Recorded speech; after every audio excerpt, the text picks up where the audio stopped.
एक बार एक राज्य में बहुत सारे लोग आलसी हो गए।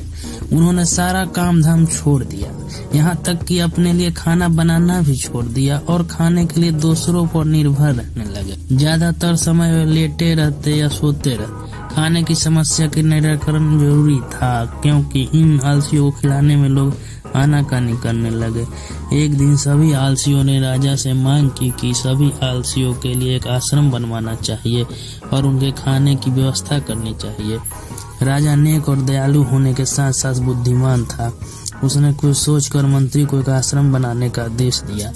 आश्रम के तैयार होने पर सभी आलसी वहां जाकर खाना और सोने। एक दिन राजा अपने मंत्री और कुछ सिपाहियों के साथ वहां आया और उसने एक सिपाही से कहकर आश्रम में आग लगवा दी। आश्रम को जलता देख आलसियों में भगदड़ मच गई और सभी जान बचाने के लिए आश्रम से दूर भाग गए। जलते हुए आश्रम में दो आलसी अभी भी सोए हुए थे। एक को पीठ पर गर्मी महसूस हुई तो उसने पास में ही लेटे दूसरे आलसी से कहा, मुझे पीठ पर गर्मी लग रही है, जरा देखो तो क्या माजरा है। तुम दूसरी करवट लेट जाओ, दूसरे आलसी ने बिना आंखें खोले ही उत्तर दिया। यह देखकर राजा ने अपने मंत्री से कहा, केवल ये दोनों ही सच्चे आलसी है, इन्हें भरपूर सोने और खाने को दिया जाए। शेष सारे काम चोर हैं, उन्हें डंडे मार कर काम पर लगाया जाए।